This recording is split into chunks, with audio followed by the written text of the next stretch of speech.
যোৰহাট ষ্টেডিয়ামত সুধাকণ্ঠ ডক্টৰ ভূপেন হাজৰিকাক শ্ৰদ্ধাঞ্জলি উপস্থিত মন্ত্ৰী অতুল বৰা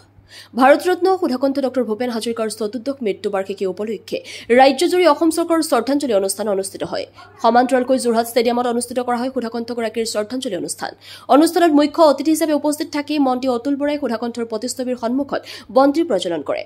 আনহাতে সুধাকণ্ঠৰ কালজয়ী গীতসমূহ পৰিৱেশন কৰে শিল্পীসকলে অনুষ্ঠানত উপস্থিত থাকে অসম সাহিত্য সভাৰ সভাপতি ডক্টৰ বসন্ত কুমাৰ গোস্বামী বিধায়ক হিতেন্দ্ৰনাথ গোস্বামী পৌৰপতি লক্ষ্মী খাৰঘৰীয়া যোৰহাট জিলা আয়ুক্ত জয় শিৱানীৰ লগতে বহুকেইগৰাকী বিশিষ্ট ব্যক্তি শেষত সকলোৱে হাতে হাত ধৰি একেলগে সুধাকণ্ঠৰ মানুহে মানুহৰ বাবে গীত পৰিৱেশন কৰি সুধাকণ্ঠ ডক্টৰ ভূপেন হাজৰিকাক স্মৰণ কৰে যোৰহাটৰ পৰা ধ্ৰুৱজ্যোতি পাছনিৰ ৰিপৰ্ট এএন লাইভ এইগৰাকী শিল্পীয়ে সুধাকণ্ঠৰ কৰ্মযোগিনীয়ে অসমৰ কলা সংস্কৃতিৰ পথাৰখন চকী কৰি থৈ যোৱাৰ লগত বিশ্ব দৰবাৰত প্ৰতিষ্ঠা কৰিছিল ডক্টৰ ভূপেন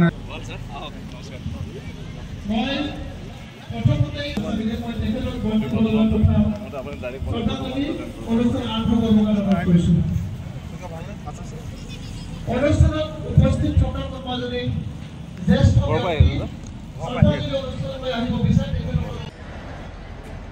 কিয় হৈছিল ৰাজ্যখনৰ বিভিন্ন প্ৰান্তৰ পৰা যোৱা ৰাইজৰ লগত সন্তুষ্টি জ্ঞাত আছিল আৰু তেখেত জীয়াই থকা অৱস্থাত বিভিন্ন সময়ত বিভিন্ন অনুষ্ঠানত ব্যক্তিগতভাৱে লগ পাইছিলোঁ কথা বতৰা হৈছিলোঁ আৰু মই সদৌ অসম ছাত্ৰ সন্থাৰ সম্পাদক সভাপতি হৈ থাকোঁতে বিভিন্ন অনুষ্ঠানলৈ নিমন্ত্ৰণ জনাইছিলোঁ কেতিয়াবা খঙো কৰিছিল কাৰণ মানুহে মৰমতে দূৰৰ পৰা আদৰি নিবলৈ বিভিন্ন সভা সমিতিবিলাকত সভাস্থলীৰ পৰা নদী দূৰত আগবাঢ়ি ৰৈ আছিল আৰু খোজ পৰাই লৈ আহিছিল আমাৰ মনত আছে ওদালগুৰিত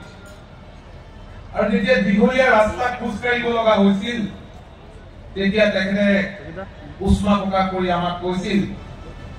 অতুল মোক পানিছমেণ্ট দিবলৈ আনিলানে নে মৰম কৰিবলৈ আনিলা এই দিনবোৰৰ কথা এতিয়াও মনত আছে আজি তেখেতৰ চতুৰ্থ মৃত্যুবাৰ্ষিকীত তেখেতলৈ আমি সকলোৱে গভীৰ শ্ৰদ্ধাঞ্জলি জ্ঞাপন কৰিছোঁ অসম চৰকাৰৰ সাংস্কৃতিক পৰিক্ৰমা যোৰহাট বিধানসভা সমষ্টিৰ সন্মানীয় আজি ভাৰতৰত্ন সুধাকণ্ঠ ডক্টৰ ভূপেন হাজৰিকাদেৱৰ চতুৰ্থ ভাৰতৰত্ন ডক্টৰ ভূপেন হাজৰিকাদেৱৰ চতুৰ্দশ মৃত্যুবাৰ্ষিকীত আজি যোৰহাটবাসীৰ মাজত মই থাকিবলৈ পাই অত্যন্ত আনন্দিত হৈছোঁ আমাৰ সন্মানীয় বিধায়ক যোৰহাট সমষ্টিৰ লগতে গণ্যমান্য ব্যক্তিসকল যোৰহাটৰ উপস্থিত আছে প্ৰশাসনৰ উদ্যোগত এই অনুষ্ঠানটো আয়োজিত হৈছিল বহুত হাজাৰ মই গম পাইছোঁ প্ৰায় ৮,০০০ মানে হ'ব বুলি কৈছে লোক ছাত্ৰ ছাত্ৰীসকল আছে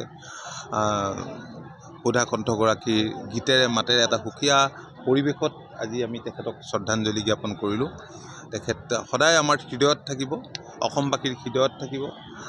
জাতিটোৰ বাবে ভূপেন হাজৰিকাদেৱে জীৱিত কালত যিখিনি এৰি থৈ গ'ল যুগে যুগে তেখেত বন্দিত হ'ব আৰু তেখেতৰ আদৰ্শেৰে নতুন প্ৰজন্মই আগুৱাই যাব তেখেতলৈ আজিৰ এই দিনটোত আমি পুনৰ শ্ৰদ্ধাঞ্জলি জনাইছোঁ তেখেতৰ জন্মদিনটোত দেশৰ মাননীয় প্ৰধানমন্ত্ৰীয়ে আহি শ্ৰদ্ধা জনালে 100 টকীয়া মুদ্ৰাৰো আৰম্ভণি কৰিলে সেই কথাখিনিতো আছে গতিকে বছৰজোৰা বিভিন্ন কাৰ্যসূচী তেখেতৰ সোঁৱৰণত চলি থাকিব দ্ৰুত ইণ্টাৰনেট দ্ৰুত সংযোগ এতিয়া এমনেট ফাইবাৰ ফাষ্টৰ সৈতে বাফাৰ নহয় স্পীড উৰণ নয়ন ইনফৰটেকৰ এমনেট ব্ৰডবেণ্ড ব্যৱহাৰ কৰক 3 মাহৰ ফ্ৰী ইনষ্টলেশ্যন পোৱা যায় মাত্ৰ 342ৰ পৰা অসমৰ প্ৰতিটো ঘৰত দ্ৰুত ইণ্টাৰনেট এমনেট ফাইবাৰ ফাষ্ট আপোনাৰ লগত অনলাইন কাম খেল আৰু বিনোদন একে ইণ্টাৰনেটত সম্ভৱ আপোনাৰ স্পীড আপোনাৰ পছন্দ 30 Mbps-ৰ পৰা 155 Mbps-লৈ এতিয়া ধীৰ ইণ্টাৰনেটক বিদায় দি ফাইবাৰ ফাষ্ট লৈ আহক অসমত প্ৰথম দ্ৰুততম ইণ্টাৰনেট সেৱা MS নয়ন ইনফৰটেকৰ পৰা নতুন যুগৰ নতুন স্পীড ফাইবাৰ ফাষ্ট ব্ৰডবেণ্ড